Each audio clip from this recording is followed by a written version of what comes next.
Top quality और consistent performance के लिए सिर्फ सिल्वर पंप नाम याद रखना। ಹೈಕಮಾಂಡ್ಗೆ 3 ಬೇಡಿಕೆಗಳನ್ನು ನಾವು ಸಲ್ಲಿಸ್ತೀವಿ. ದೆಹಲಿಯಲ್ಲಿ ಬಸನಗೌಡ ಪಾಟೀಲ್ ಯತ್ನಾಳ್ ಕೊಟ್ಟಿರುವಂತ ಹೇಳಿಕೆ ಇದು. ಏನು ರಾಜ್ಯದಲ್ಲಿ ಕುಟುಂಬ ರಾಜಕಾರಣ ಕಿತ್ತೊಗಿಬೇಕು, ಭ್ರಷ್ಟಾಚಾರದ ಕುಟುಂಬವನ್ನ ಕೊನೆಗಾಣಿಸಬೇಕು, ಹಿಂದುತ್ವವನ್ನ ಕಡೆಗಣಿಸಿದಂತವರನ್ನ ಕೆಳಗಿಳಿಸಬೇಕು, ಬಿಎಸ್ವೈ ಹಿಂದುತ್ವ ಮರೆತು ಹೊಂದಾಣಿಕೆಯನ್ನ ಮಾಡಿಕೊಂಡಿದ್ದಾರೆ ಅಂತ ಯಡಿಯೂರಪ್ಪ ವಿರುದ್ಧ ಶಾಸಕ ಯತ್ನಾಳ್ ವಾಗ್ದಾಳಿಯನ್ನ ನಡೆಸಿದ್ದಾರೆ. ನೋಡ್ರಿ, ನಮ್ಮದು 3 ಪಾಯಿಂಟ್ ಐತಿ.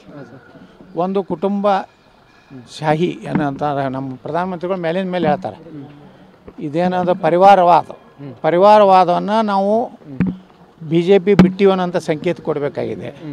ಒಂದು ಭ್ರಷ್ಟ ಕುಟುಂಬ, ಕರಪ್ಟ್ ಫ್ಯಾಮಿಲಿ ಇನ್ ಕರ್ನಾಟಕ, ಅದನ್ನು ಕೊನೆಗಾಣಿಸ್ಬೇಕು. ಕರಪ್ಟ್ ಅಲ್ಲಕ್ಕೆ ಇಡಿ ರೇಡ್ ಮಾಡಿದ್ದೈತಲ್ಲ, ಅಲ್ಲಿ ಒಬ್ಬ ಉಮೇಶ್ ಅನ್ನೋಂಥ ಕಂಡಕ್ಟರ್ ಮನೆಯಾಗ ಸಾವಿರಾರು ಕೋಟಿ ರೂಪಾಯಿ ಬಾಂಡ್ ಸಿಗ್ತಾವು, 2 ಕೌಂಟಿಂಗ್ ಮಷಿನ್ ಸಿಗ್ತಾವು. ಅದು ಯಾರ್ದು? ವಿಜೇಂದ್ರದ್ದು ಏನೋ BTSನಾಗ ಅಷ್ಟು ರೊಕ್ಕ ಗಳಿಸ್ಯಾನ ಅವನು ಉಮೇಶ್. ಅದು ಭ್ರಷ್ಟಾಚಾರ. 3ನೇದು ಹಿಂದುತ್ವ. ಏನು ಉಳಿತು? ಏನು ನೀವು ಹಿಂದೂಗಳ ನಿಮ್ಮ ಶಿವಮೊಗ್ಗದಲ್ಲಿ ಔರಂಗಜೇಬನ ಫೋಟೋ ಹಾಕಿದ್ರೆ ಏನು ಮಾಡಿದ್ರಿ? ನೀವೇ ಆಡಳಿತದಲ್ಲಿದ್ದಿರಿ, ನಿಮ್ಮವರೇ ಗೃಹ ಮಂತ್ರಿ ಇದ್ದರು ಶಿವಮೊಗ್ಗ ಜಿಲ್ಲೆಯವರು, ಕಠಿಣ ಕ್ರಮಕ್ಕೆ ಕೊಂಡ್ರಿ.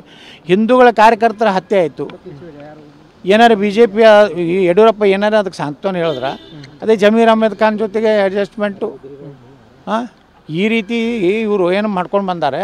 ಇನ್ಮೇಲೆ ಯಡಿಯೂರಪ್ಪ ಕುಟುಂಬದ ಬಗ್ಗೆ ಯಾರದೂ ವಿಶ್ವಾಸ ಇಲ್ಲ ಕರ್ನಾಟಕದಲ್ಲಿ. ನೋಡ್ರಿ, ನಮ್ಮದು 3 ಪಾಯಿಂಟ್ ಐತಿ.